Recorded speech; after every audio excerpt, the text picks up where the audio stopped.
course, I'll start off by telling you that I am an awful, awful person. That I am so sick and twisted that there cannot be another choice but to share my story with you. And as of right now, there's nothing else in the world that matters. As of right now, my story is the most important and the worst thing you'll ever hear. For every starving kid in Africa, there's a troubled teen with no real problems closer to you. You have to listen, and only hope that I'll listen to your story after I'm done mine. As of now, I say I will listen, but as of now, I'll tell you I'm a liar.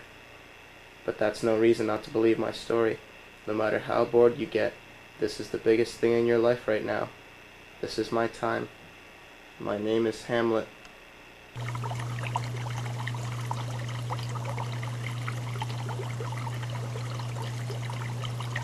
You are Hamlet. This is your story.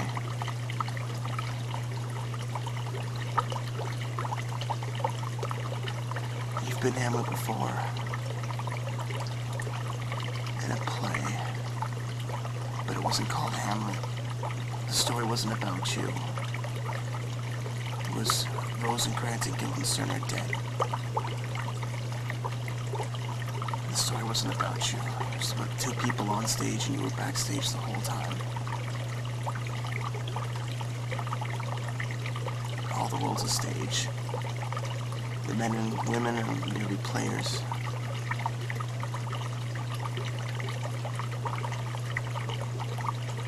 That's what happened backstage. The girl who played Ophelia, she got on your nerves. Thought she was trying to hit on you. You gave her up. The guy who played Claudius was destined to be Hamlet. Was destined to be Hamlet. I'm sure he wasn't happy that you got the part. But Claudius wasn't happy with what Hamlet was doing and had to kill to get to that place. Gertrude, your mother, was a good friend of your girlfriend's, not Ophelia.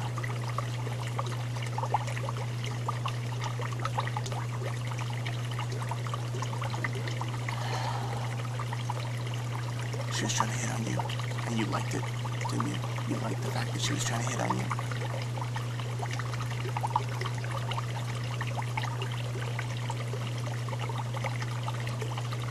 Hamlet had a love thing with his mother.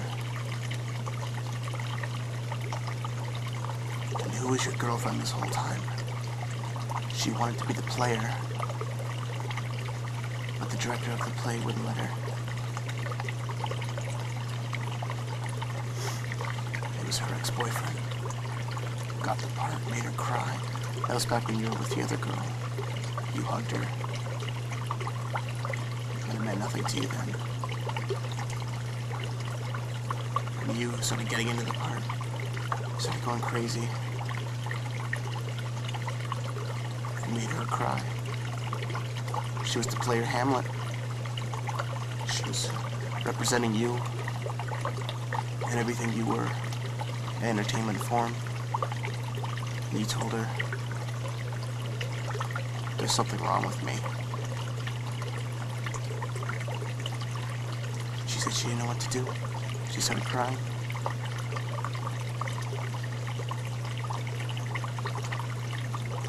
You were the outside play. It was Rosencrantz and Guildenstern's play.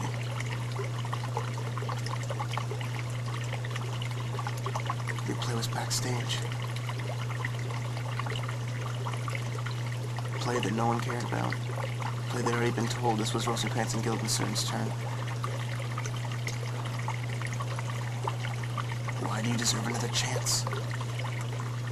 Your story's been told all over the world. Why do you deserve another chance?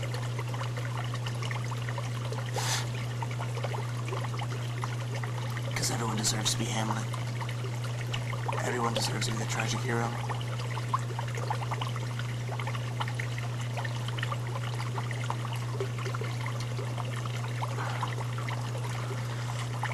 Anywho, what's your project on? I'm comparing Kenneth Branagh and Harmony Korine. Kenneth Branagh? Branagh. I don't know how to do a spreadsheet. Cool. Just look in your book. I'm proving that everyone has their own Hamlet. Nice. Really, and what's going to be in your presentation, Ian? Well, like I told you the other day, I'm gonna fuck myself up and tape it. Great. Sounds fun. You said you weren't gonna come watch it. Depends. I may walk out. Depends on what. Depends what it's like. Why would you walk out? If it was creepy, Why would it be creepy? I don't know. It's gonna be the truth. But what if the truth sometimes hurts, and what if the truth is creepy? The truth is supposed to hurt. That's the whole point of it. Yeah, man. That's a good email. Good email. No. No. If it's creepy, I will walk out and tell you right now. Creepy or real? Real is creepy. So you don't accept the truth then? I accept the truth, I just don't accept it when it's in a creepy form. That is the purest form of the truth, though. If you're not creeped out by something, then you're being lied to. Are you always creeped out then? I'm not creeped out. Am I always creeped out? Because if we're not being lied to, then we're not being creeped out, right? Is that what you're saying? That's what you're saying. Oh, then what are you saying? I'm saying stay for as long as you think you need to on Monday. Okay.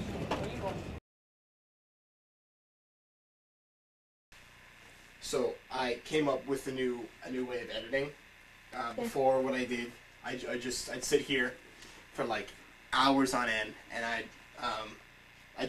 push record on the video camera, and I just go through the scenes, and like I wouldn't use every single scene on the projector. Like I just go through, and then I run into trouble. I wanted to record the whole thing on the projector. What I do is I take the video camera, I get the original footage, I put it on the VCR on the VHS, which feeds through into the projector and it on the screen. So everything I need in order on the VCR on the VHS into the screen, and then I actually set the video camera up here on the tripod, so all the way back here. So I make sure that it's right on the screen. And then that's how I overdub music. So because obviously I can't. Either way, I could just get it right off the television screen. So what I gotta do is I gotta go all the way over there, press record, and then you can usually see me just like wander across because the projector actually is right on me. So we gotta start over here, push play, gotta because I can't get around the screen. I gotta push it, push play there. I gotta hit play here. I gotta inch all the way along here. I'm inching all the way along here, because then I gotta do a voiceover right there, because while the music is going, the thing's playing, the prologue's here. So I actually do this. I'm here because any one shadow in the way will cast a shadow on there, or it'll get picked up by the camera. So I'm here as music's playing, and of course I got the Requiem for a Dream soundtrack. So it's like da da da da da da da. And I gotta inch around here in time, like this, grab the script right here, start talking, and then I gotta get back over there to fade it out. Over there, I get all the way back here, and I start to fade it out. And that's it. It's done. It's pretty kick-ass. So, should be about 46 more hours, and then the movie will be done. You want to go do something?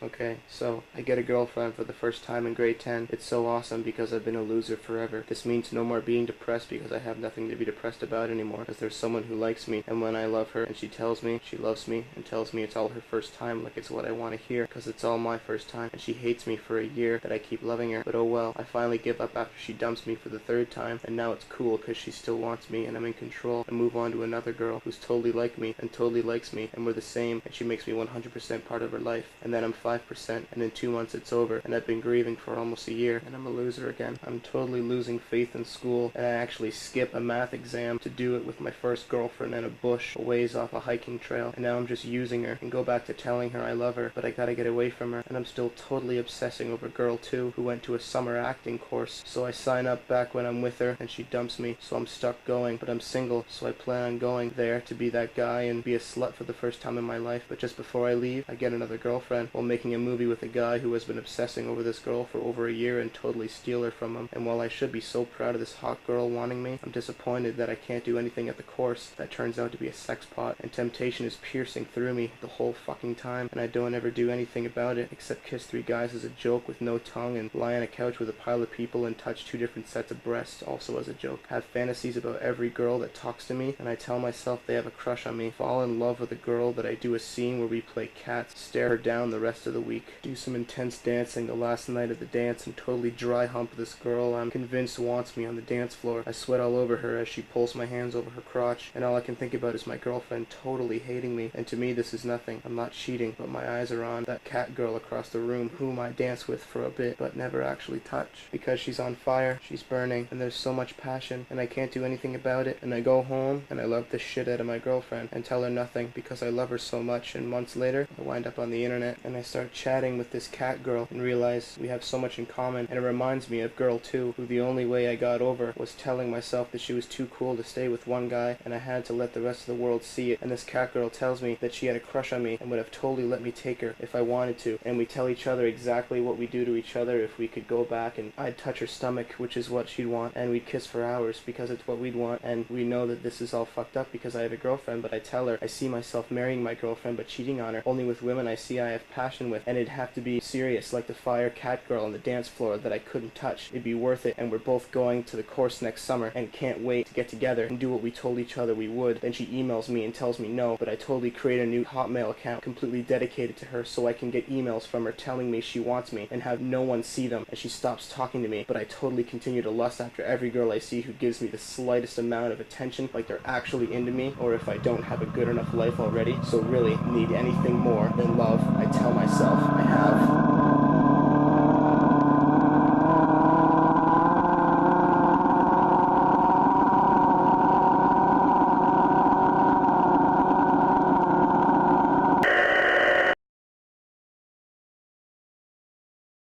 And telling us about how this older guy was hitting on him and how disgusting that was. He was like on the subway or something, and now this older guy's hitting on him.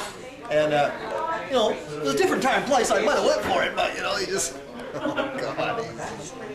It's 20 years ago, maybe. Yeah, right. This kid is so bizarre. He just, Ian or this other guy, he's weird enough too, but yeah. Ian says he's not really into sex and stuff. He just, you know, if that makes you feel any better, they're way too open with their relationships. And he gets mad at me. I pick on this one kid that he does work with. And I keep saying, this kid's gay, but he don't know it yet. And Ian gets upset at me, you know. And here's a fine example of it. Yeah, he does so. Well, he knows that he just doesn't want to admit it to himself, but, you know, you can see it. It's coming. And denial's the first stage. yeah, it is the first stage. Checked and see for a long time.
assurance that he can achieve the unattainable. It's not that I don't love you, because I do. You're not like the others I've been with because they weren't clingy like you are. And I need that clingy. I need that. This is who I am. And I can't tell you. Because you'll understand. But you won't understand. You'll hurt yourself in order to understand, because I know that you won't leave me no matter what I do.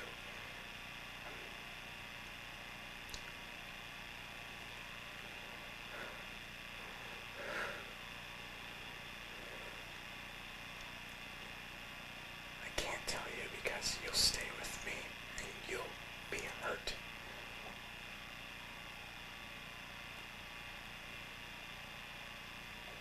You'll force yourself to understand. When really you should just get away from me, so I can't tell you, but I love you. I love you.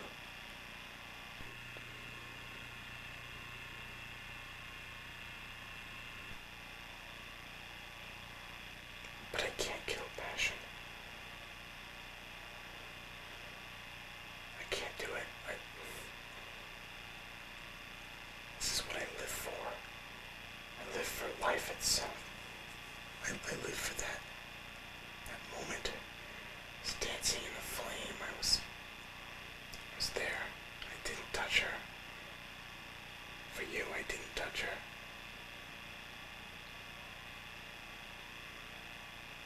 But when it's there, I can't kill passion. Just like you can't kill the love with you.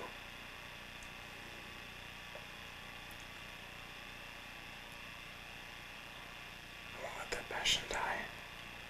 This is who I am. I live for that moment.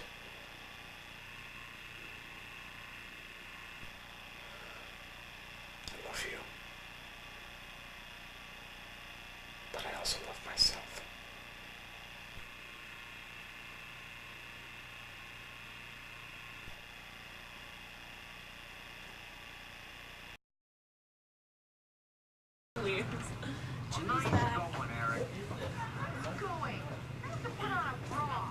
I really don't like you.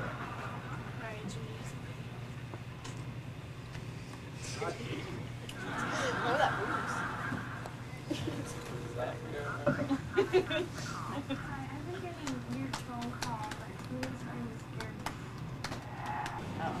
Johnny just told everyone he was gay. Johnny went to his work. Johnny's on the talk. Johnny. Yeah. Johnny and Alan worked at like the same place or something like that. Yeah. And Johnny went up to all Alan's coworkers and told them he was gay. Mm-hmm. And then all of them actually believed that Alan was gay. That's awful. Yeah. And Alan had to quit his job because people wouldn't stop making fun of him. Where did he work? They thought he was gay. I don't remember, some restaurant. Oh. That's brutal. Yeah. I thought it got so bad that he actually had to quit his job. I love how the TV's blurry. I know. I love how I can't carry TVs and drop them, and that's why it's blurry. Wait, what happened? I dropped it. When? A while ago. And now the picture tube's broken because of you? Yeah. Wait.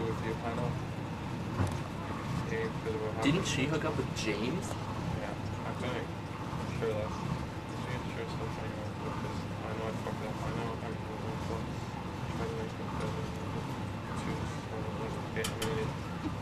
That's so stupid. wait. Watch this Go fuck yourself. When I was in high school still, we went on lots of snowboarding trips, and lots of the people skied and went in the training park and stuff like that. Well, they might not actually be a dork in person, but once you get on skis, you're considered a dork. Why?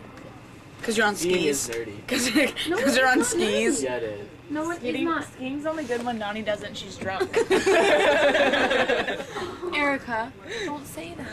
Sorry.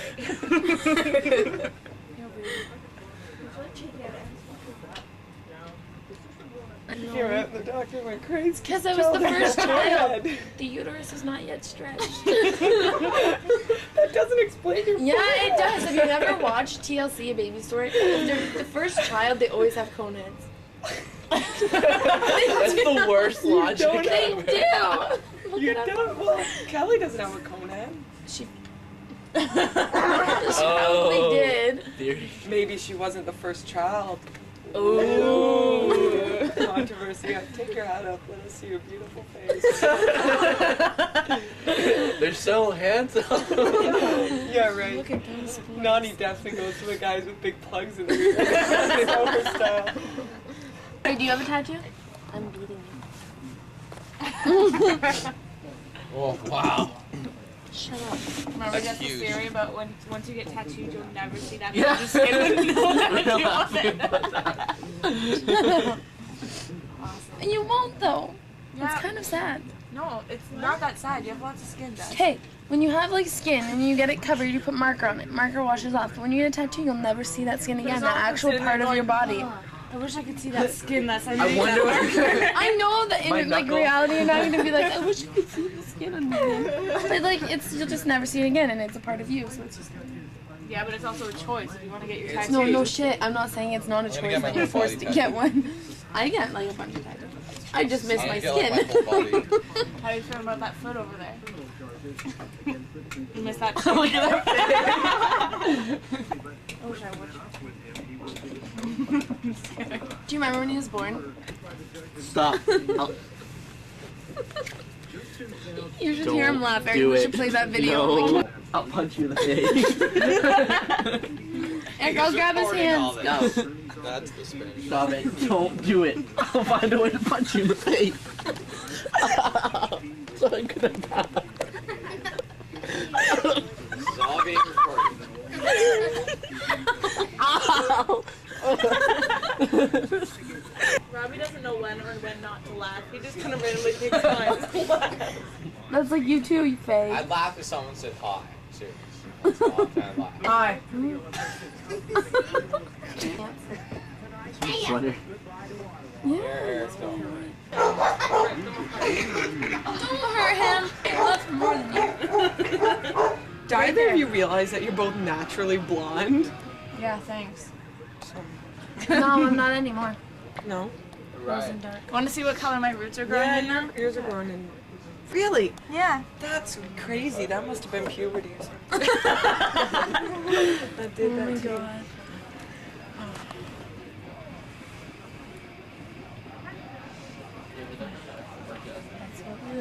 I was gonna say, this is the hardest one. There's a clock. I haven't told anyone this, but when I was at Brock University taking the course, part of it was mask theater. We all had to try on different masks that were just extreme ugly versions of the upper halves of human faces, but they could fit any face and change it. You just had to work with the face you got, and it could be pretty impressive. Everyone bounced around in their different characters. Some were shy and some were obnoxious, and everyone claimed they got deep into the role and developed backstories for their masked characters. I came across a mask that made me look like a mentally handicapped boy. If I tilted my head back so the bottom eyelids of the mask rimmed my pupils, I really didn't know what I was doing. But to everyone else it looked like I was deep in character development. We had to interact with the other masks, so I acted retarded. It was cute and pathetic. We were then told to write a paragraph about ourselves. Of course, the person behind the mask wanted to write so much shit about whatever, but the character I had created wouldn't allow it. So I scribbled like a child. Mommy is good, bad is Brad. I had been talking about a mommy and a Brad to the other masks. I thought I'd developed some crazy story. The teacher then said she was going to put on some music and she wanted us to react to it. It was all jumpy music, most of it from Broadway musicals, that all the drama queens in the room would recognize. During this, I was staring at myself in one of the giant mirrors the teacher had out. Everyone was trying to talk to me, but I tuned them out. I had no idea what I was trying to do, but it looked like my mask was having trouble accepting the fact that it was ugly or something. I kept giving out handicapped little moans and mumbling random things that were supposed to have deeper meanings but didn't. The music started changing a lot, and then as it started getting intense, I knew what I had to do. Suddenly, with everyone watching, I broke character, right through the mask.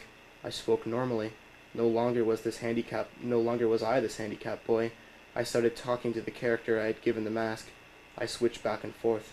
This was Brad, the stepdad, talking to the handicapped boy. He was telling him how much he hated him and how he got in the way of him and Mommy. He told him he was stupid, and I decided to mention that Brad beats him just for good measure. Really, I had no idea where to go with this, but everyone watched intently through their masks. This couldn't have been allowed. I finally stayed as the handicapped boy, and as the music continued, I started to mime things that I tried to actually see in my head. It was the boy murdering Brad, in his sleep, beside his mother, with a knife. Crying and drooling was the mask, and me a little too. And I mimed crawling across the floor, bringing my fists down to an abrupt stop, and dragging them around. It became more clear in my mind, puncturing the breastplate and ripping down the stomach, back up the chest, slitting the throat, and jabbing the head numerous times. It was so clear in my head now. The boy was holding Brad in his arms, telling the bleeding corpse that he loved him, but he had to go. He couldn't go on living. The boy then stabbed himself in the back of the head. I think I might have actually blacked out at this point. Oh, drama. Still behind the mask, I was now an average boy, still shaking. I walked over to the teacher who was telling us to take our masks off, treating our characters like we're all in an asylum. I handed her a note written very neatly, explaining that Brad was keeping me stupid. Brad was my actual father. He was also my uncle. This explained my abnormality. But now that he was dead, my character was free from his sickness, but he wasn't real, so he didn't enjoy it for very long. I worked up some tears and took the mask off as everyone watched, wondering what happened. Later, in a circle, I told everyone that I met this boy at a hospital for the criminally insane back at my hometown, which wasn't true. I told them I was asked to be part of some police training and act as a young guy who was bipolar and held his doctor hostage, which was true. I told them this guy took me to go see a patient of his to see what kind of characteristics I create in the future, which wasn't true, along with the rest of what I told them. I saw a boy being questioned in a room who was mentally handicapped. He kept mentioning Brad and how they fought over Mommy. I couldn't tell who Brad was, a brother, a pet, I didn't know. But he was being held because he killed this Brad. He started to freak out, so I had to leave. I told all my fellow thespians that the rest of his story was channeled through me, that this boy's true story could never be told to anyone because it just couldn't happen. He had to portray it through me. I didn't know where I got all this shit from, but everyone believed me. If you asked me today, I couldn't tell you why I decided to make all of it up. As if I wasn't entertained enough, but then it hit me that this had happened somewhere in the world. I'd never heard of it, but this story was true, just like every other story. I lied for the sake of telling the truth that no one would ever hear otherwise. It was then that I realized that every story you tell is true. It may not be your story, but our stories are all we have to play on. Somewhere, that boy did everything I said he did, or he will sometime in the future. If so, his name is Claiborne.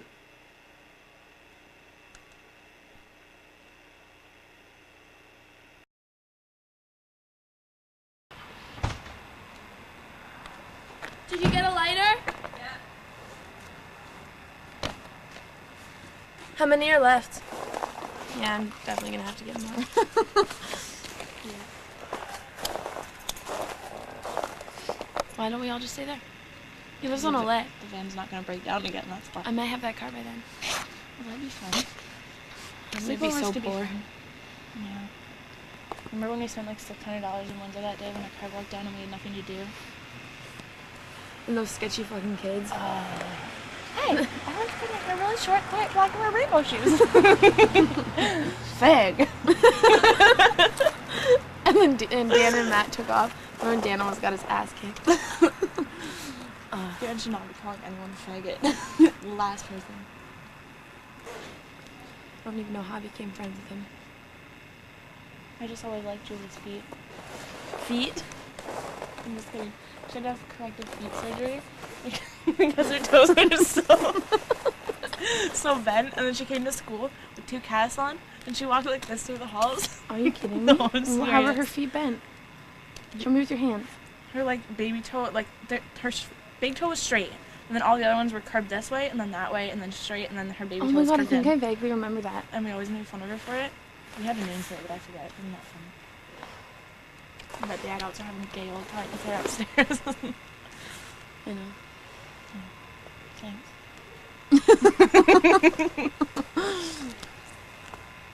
I'm quitting. Yeah, I said that and I bought the patch and then smoked while I was on the patch. So basically, I was like getting the trouble amount of nicotine I did every other day. Times 5. Yeah. Because Mom told you to cut it in half. Cut the patch in half. I'm like, Mom, it's not gonna cut back my cravings. The patch doesn't work. Be like Andrew Brown, who chewed the nicotine gum, smoked a pack a day, and had the patch, and almost had a heart attack. No, smoked weed and he had a seizure. Oh, that's right. Yeah, that's good. Retard. Oh, it looks like diamonds. I love diamonds.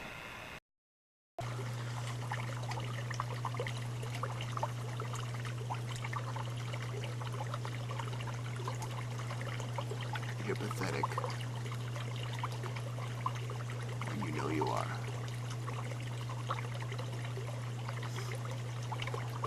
Look what you're doing. You can hand this in. This is gonna be your legacy. Who's gonna like you for this? Who's gonna pass you through school for this? What is this gonna do for you? I don't know. I'm gonna find out. If I fail, because of telling my story, I'll know that I'm useless. I don't have to kill myself. Let's get thinking. Just off yourself. Just completely off yourself. That's probably the best thing to do. One more Hamlet dies and the world goes on. They don't care. What if they do care, though? What if they do care? What if I had enough fans, enough followers, enough people to believe that my story was special? Because your story's not special. Your story's far from special. It's not unique. Just because you're realizing all this means nothing. The story's been told 100 times before. Who's gonna care? I care. And that's what matters. Because it's me right now. It's me.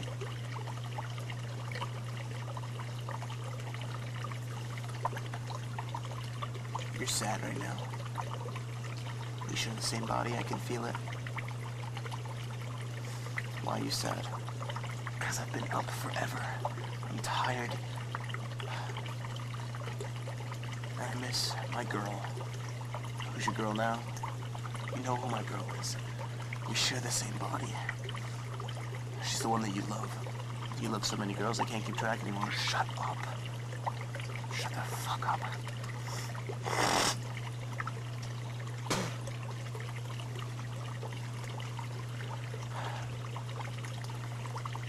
I love Ophelia.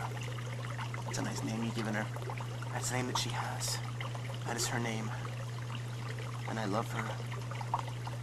How many girls you been through now? This is my 3rd. But I'm staying with her. Something tells me that's gonna change. It's not. Because I love her. I love her with all my heart. I miss her. I haven't seen her all weekend. Oh, that's a stretch. It is a long stretch. I need to see her. I really am lost without her. Something tells me you have other fillers. I don't. I'm a guy. I lust after every girl I see. Why is that a crime? Because it is. Lust is one of the 7 deadly sins. I don't care. I'm not part of all that crap. This is my own story, my own rules.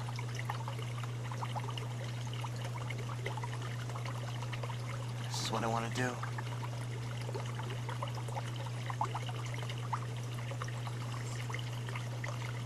Would you believe me if I told you that I was your father talking to you from the grave? I would not believe it. Fine. Then don't. But just know that your life's gonna go into turmoil. How do you know that's not what I want to hear? Who wants to hear that? Anyone. Anyone needs it to jazz their life up a bit. They need that promise that their life is gonna spiral downward. then I'm the ghost of your father saying that your uncle killed me. He's gonna marry your mother. Your girlfriend's going to die. Shit's gonna go down, biatch. Good. Make for a great movie.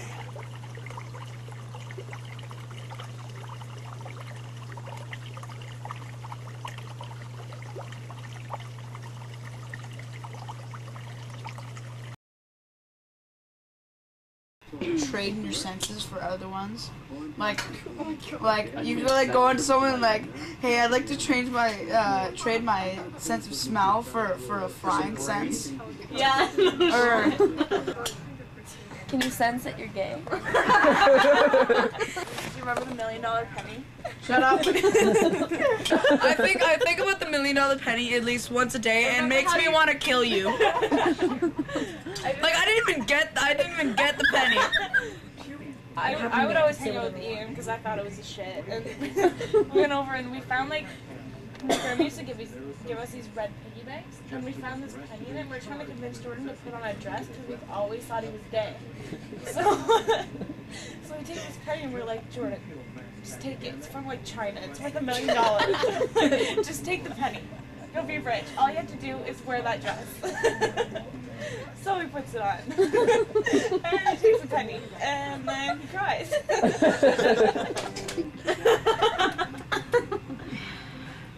oh. Yeah, there's the closet. You come out when you're ready.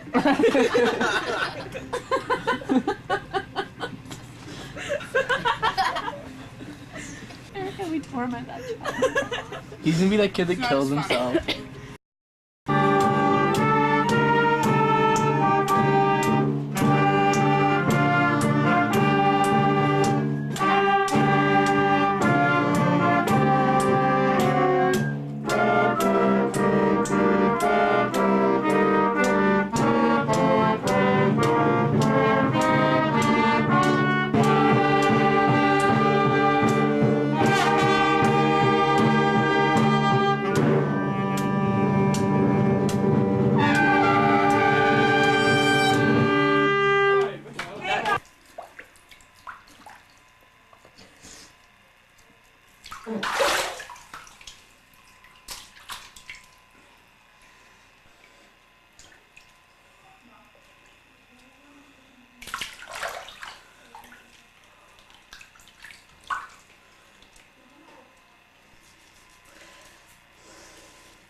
Kitty.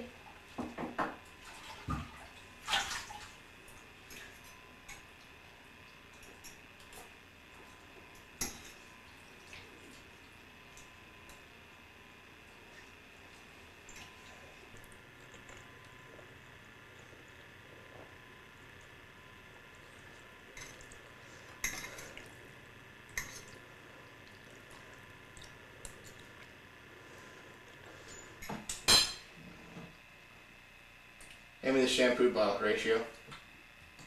That's the conditioner. Hand me the other one.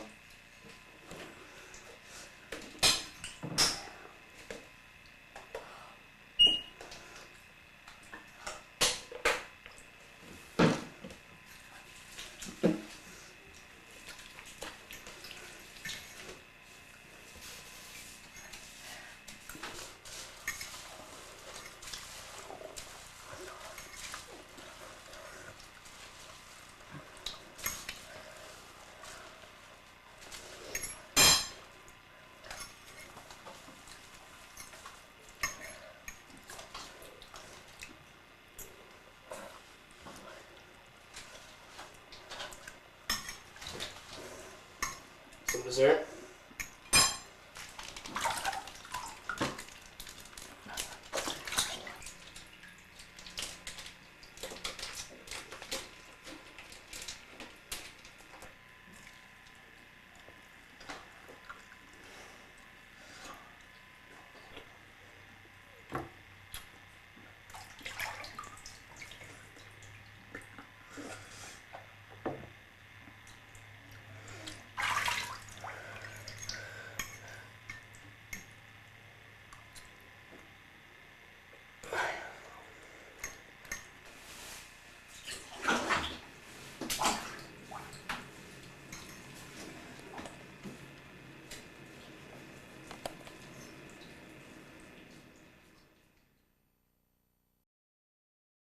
This is the story you've heard a million times before, only with different players, different performances, different interests. This is your story, only I told it for you. You can tell yours now. I promise I'll listen. It's all about your story now. I swear I'm done. No, really, go on. It's not like my story matters. My poetic recognition is completely wrong. This isn't even my story. I've taken something that's been already done, found all the wrong metaphors, and found no actually significant points. You can tell it better. Ignore what I've told you. None of it's true. Everything I could possibly say, or could have possibly said here, means absolutely